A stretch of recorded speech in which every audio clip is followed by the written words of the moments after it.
mesurer les potentialités du sol, c'est-à-dire la fertilité du sol, c'est-à-dire son aptitude à accueillir un végétal, à oxygéner ses racines, à le nourrir au niveau des minéraux, à apporter de l'eau. Souvent, c'est les deux, c'est-à-dire qu'avant une création d'un terrain, on peut être amené à faire une batterie d'analyse pour éviter de faire des erreurs. Mais en cours de route, on peut faire des redressements. Donc avant toute décision d'entretien conséquent, il vaut mieux passer par la case analyse, qui coûte de toute façon moins cher que de se lancer dans une investigation, dans un apport inconsidéré de sable ou d'amendements organiques ou de minéraux. Il faut savoir où est-ce qu'on met les pieds, qu'est-ce qu'il y a dans le sol.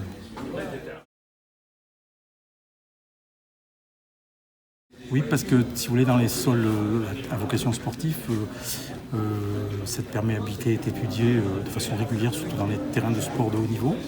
C'est un critère, vous avez pu voir les double anneaux et le système double anneau notamment.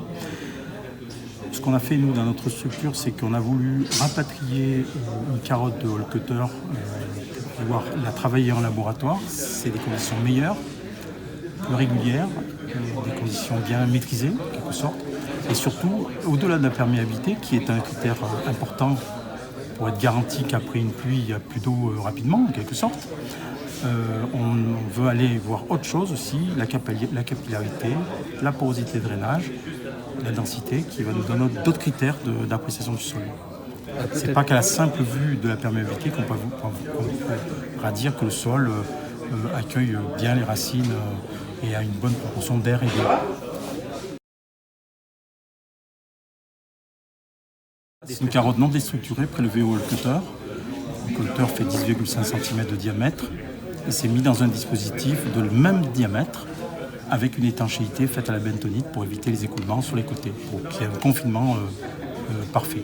Et ensuite, on va faire nos différents tests. Donc soit c'est la colonne d'eau pour la mesure de la perméabilité, soit on va aller faire la porosité totale, porosité de drainage, porosité capillaire et la mesure de la densité. Avec ça, on peut... Et ensuite, souvent en labo, on va déstructurer la carotte et on va faire la granulométrie complète. Parce qu'il faut et la matière organique et puis éventuellement une analyse de fertilité classique.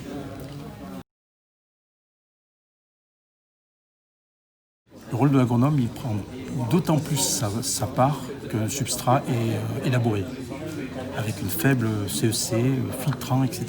C'est-à-dire que quand on est dans des sables, dans des cultures sur sable quasiment, il va falloir apporter une fertilisation régulière, mais pas trop, pour pas qu'il y ait des chocs alcalins.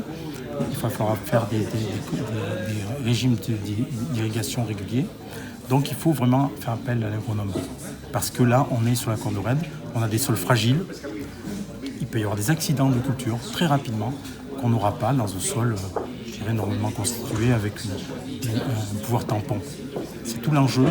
Finalement, plus on va sur la corde raide de la culture hors sol, parce qu'on ne peut plus dire que c'est du sol, on peut dire que ce sont des matériaux, plus on va faire la culture hors sol, plus la présence de l'agronome doit être là. J'ai une très bonne expérience par ailleurs sur des substrats horticoles, des substrats pour faire des fraises hors sol par exemple. Donc tout ça, je suis bien au fait de ces problématiques d'irrigation, de solutions nutritives. Sauf qu'on ne peut pas être en conditions extérieures de la même façon que comme dans une serre, où on va irriguer 10 fois par jour. Là, un substrat élaboré, on va l'irriguer une fois, voire 2 maximum par jour. Et après, c'est la grande difficulté si on est en régime de d'évapotranspiration importante, type 5-6 litres par jour, comme on a au mois de juillet.